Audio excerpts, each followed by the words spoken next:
Narito po ang News TV Quick Response Team sa May World Trade Center kung saan dito rin po matatagpuan itong International Media Center para sa APEC 2015 at patuloy na nakaantabay ang mga miyembro po ng media mula sa iba't ibang panig ng mundo, kaugnay pa rin ng iba pang aktibidad dito po sa APEC Summit. At sumalang na nga po ngayong araw mga state leaders sa Economic Leaders Meeting para sa 2015 APEC Summit. Bagong lahat ay isinagawa kanina ang official welcome sa mga head of economy sa mga kalahok. Ang pulong po na ito ang sentro mismo ng summit. Sa kanyang talumpati sa harap ng mga pinuno, sinabi ni Pangulong Ninoy Aquino na mahalagang magkaroon ng kooperasyon ang iba't ibang bansa ng APEC para mas maging matatag ang rehiyon sa pagharap sa iba't ibang mga pagsubok.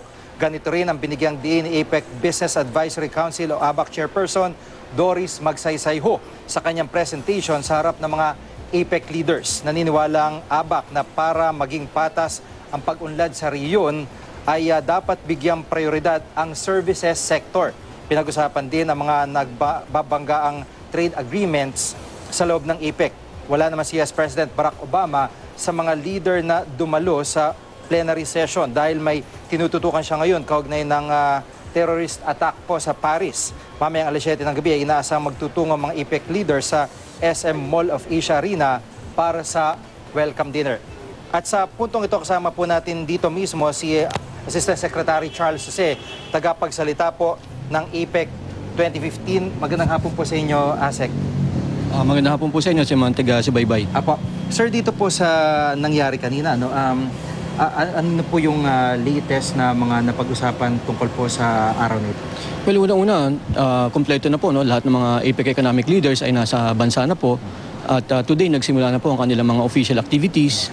Kanina po umaga, nagkaroon ng CEO Summit na dinaluhan, no, ng ilan ng mga APEC economic leaders. And ngayong hapon po, nagkaroon ng dialogue, no, sa pagitan ng mga APEC economic leaders. Apo. At yung ABAC, no, yung private sector-led na APEC Business Advisory Council. Apo. At kanina nga po sa presentation ni Miss Doris Magsaysayho ay kumbaga parang general pa, masasabi na general po yung mga topics na binabanggit po niya, sustainable development, inclusive growth, at iba't iba pa sharing of technologies. Ito po ba'y hihimayin para kumbaga talagang yung mismong maliliit na yung pong nag-aabang sa maaaring benepisyo ng APEC, yun po yung makikinabang? Himayin pa po ba ito ng mga business leaders or economic leaders or heads of state? Well, mga importanteng input yan, no, nanggaling talaga sa mga private sector. Kasi alam naman natin ang business and trade talagang private sector driven yan, Apo. Private sector led. So importante yung mga inputs na binigay ng mga advisory council, Apo. Para ma-adapt ito, no, as policies ng kanya-kanya mga economies. Apo, yun nga po yung halimbawa, yung Pilipinas mas maliit kumpara sa China, mas maliit kumpara sa Amerika. Masasabi ho ba na may gauge pa kung paano po malilevel po yung playing field o talagang given na po na mas malaki sila, mas malaki po yung trading na mangyayari sa kanilang mga bansa? Well, siyempre, ang economies, no, measured by mga GDP, no, pero sa kabila nun, ang economic performance ay depende sa kanya-kanya economy. Sa region natin, despite yung mga challenges present ngayon, no, sa financial market, no, ang Philippines ay nagpapakita ng resilience, no. Magandang pinapakita ng economic performance as measured by yung GDP natin plus yung, of course, yung mga other measurements ng economic growth. Apo, at tatanong ko na rin po sa inyo, yun nga po, napuna nung karamihan doon sa International Media Center na wala po si President Obama. Ano po ba ang narinig nyo tungkol sa payag po ng US Embassy? Well, ang tulad rin ng sabi ng US Embassy, no, alamin nila yung dahilan. Apo. At kung bakit wala rin si President Obama doon sa dialogue with ABAC. Apo, so far, okay naman ho yung flow ng conference, walang threat na namomonitor ang mga otoridad. Ano po ang pananaw niyo? Lahat ng mga activities, no, ay nasusunod, no, napapatupad in accordance with yung talagang schedule. Wala namang hitches. Apo.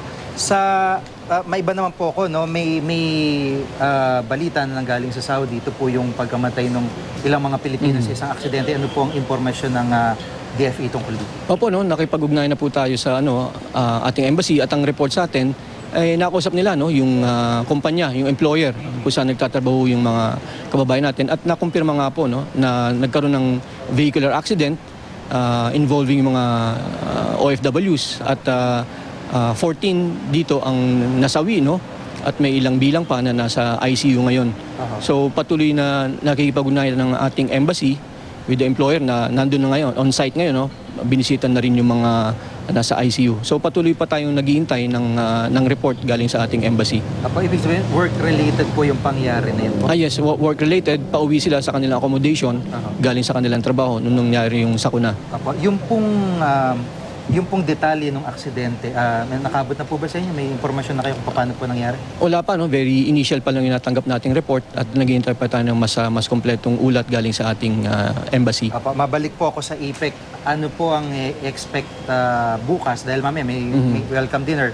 Ano po yung expect bukas ng mga taga-media din, yung mga nagko-cover po dito? Well, bukas, no, magsisimula na po yung talagang yung buong araw ng Leaders Retreat. Dalawang sessions po yan, umaga at hapon. So pag-uusapan po rito, yung kumbaga i-chart ng mga leaders, no, yung future direction ng APEC. Magkakaroon sila ng free exchange of views, no. Although meron silang topic, pero malaya silang magpahayag ng kanilang mga pananaw, no. At etong magiging guide, no, para sa future policy direction na isa-set para sa APEC. Apo, at ine-expect nyo po ba na mabubuksan ng issue ng West Philippine Sea?